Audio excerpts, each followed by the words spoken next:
and welcome to Power Breakfast on Investonomics, an initiative of ICICI Direct. Joining us today is Saurabh Gupta of Dixon Technologies to talk to us about the quarter gone by and the outlook for the rest of the year. Thank you, Saurabh, for joining us on the show.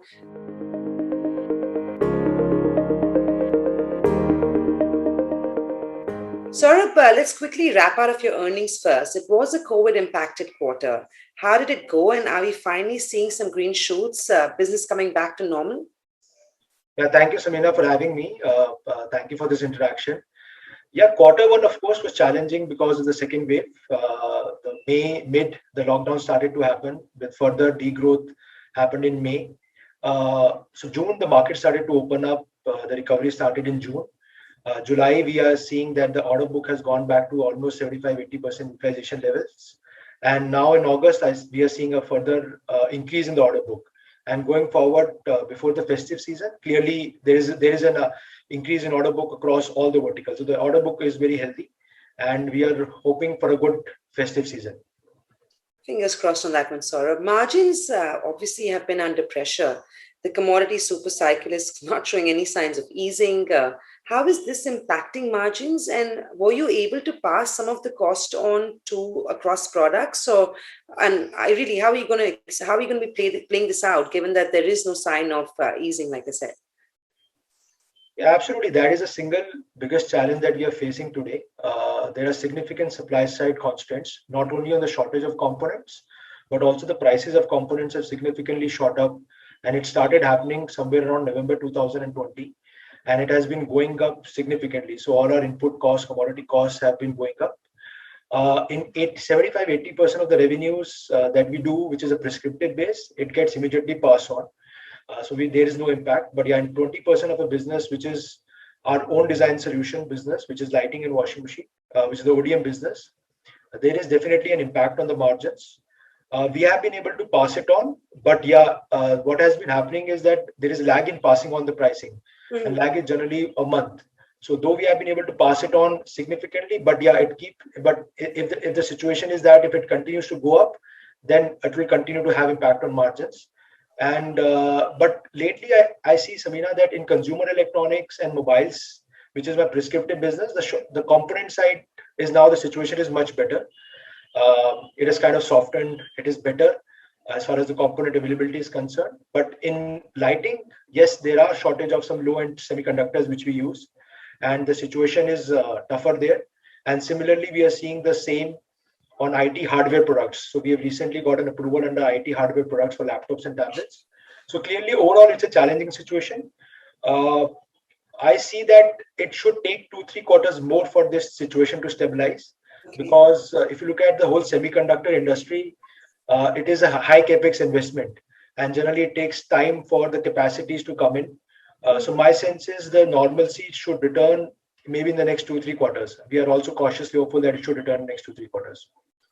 So internally, what sort of margin outlook or expectations are you setting out for yourself for the next few quarters then? So margins will come back. So what we did in Q1 was, of course, a very suboptimal margin because of the lockdown, because of the adverse operating leverage. Margins in Q3, my sense is the margins will start normalizing to what our budgeted levels was in Q3. So Q2 will also be slightly lower, but significantly better than Q1.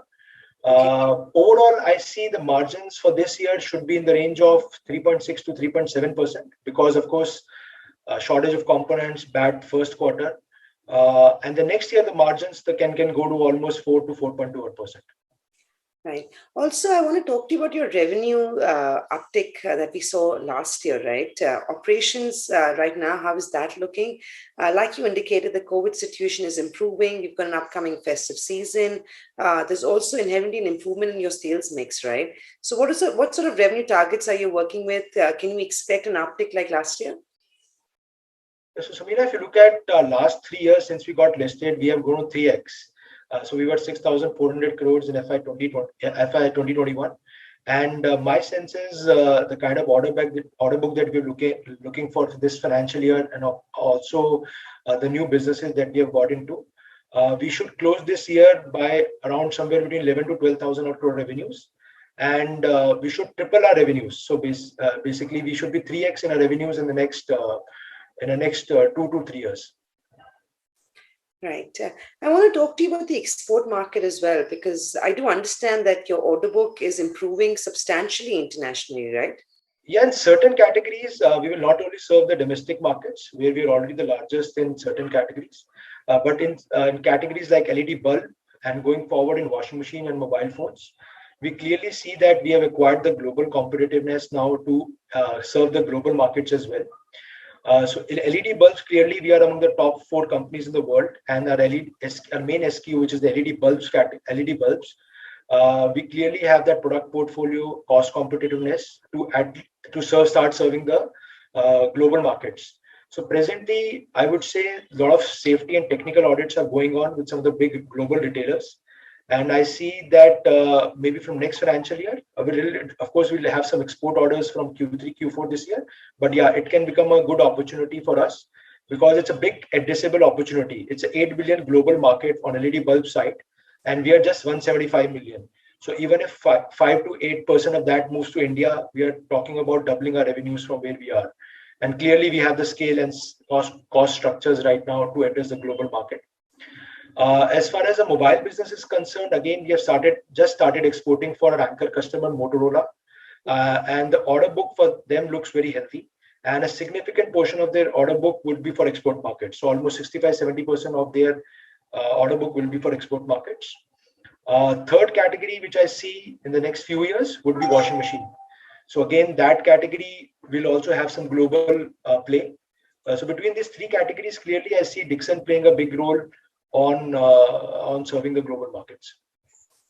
Talking about market share, right? The Indian EMS business, I believe, is worth what, $24 billion, and Dixon has a market share of 3 to 4%. So obviously, there's enough and more room for expansion. Talking about capacity expansion, what sort of plans do you have there? Any sort of backward integration that's on the cards? Any sort of improvements in terms of adding more product offering, building on what is there? How are you going to be playing that massive gap in market share that you could potentially acquire? Yeah, so you're absolutely right. We are sitting on a big opportunity. We are sitting on a big inflection point where we can think of making new investments, expand our capacities across existing portfolio as well. And also there's a big policy intervention support from the government as well in terms of duty arbitrage, in terms of the various PLI schemes that have come in. Now it's up to the business companies like us, and of course with the support of the government, we think we are sitting on a very big opportunity size. So clearly, we will keep entering into new verticals around our core of electronics. So the company's core is all electronics. So last year, we forayed into set-top boxes. This year, we have got an approval under IT hardware products. We should get an approval under the telecom and networking products. We are coming up in refrigerated as a category. So clearly, we are adding a lot of verticals, and there is an expansion plan across existing verticals. There is a plan for backward integration to do more in components in-house. And there is, of course, a big plan to do a move towards design-led manufacturing. So we already have the frugal cost structures, but the opportunity for us is to keep moving into more and more of our own designs. So clearly, Samina, the opportunity is big, and we clearly internally also we have a vision to be among the top 10 global EMS players in the world, and we are working towards that. And the opportunity is very large. Taking a cue from that, I want to talk about those PLIs, mobile PLI benefits. How will this play out given targets, etc.?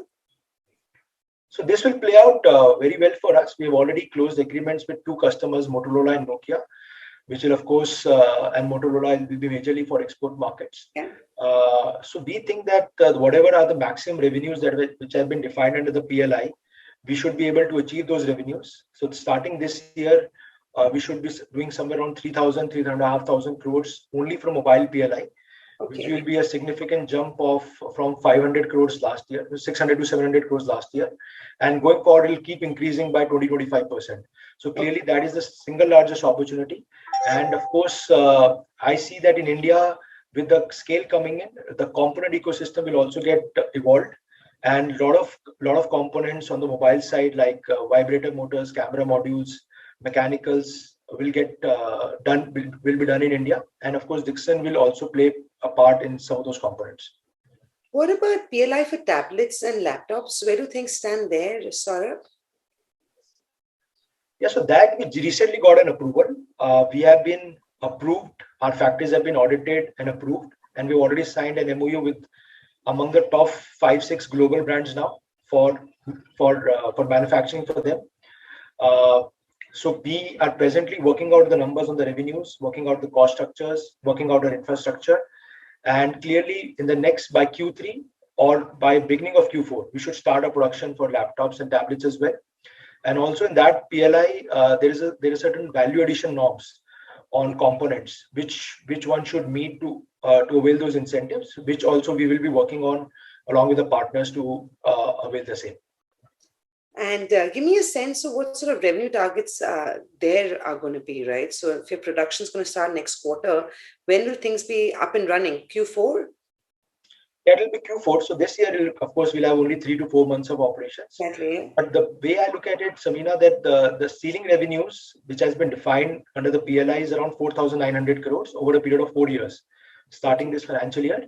We feel absolutely confident that we should be able to meet those revenues. In fact, we should better those revenues over a period of 4 years. We are also in discussion with other global brands, leading global brands. So clearly, I will have a better picture over the next 3-4 months. But yeah, clearly we think we should be able to better those ceiling revenues which has been defined. Sort of with so much happening, any sort of fundraising plans? Yeah, so we have taken an approval. So if you look at our balance sheet continues to be very strong. Our debt to equity ratio is just 0.2.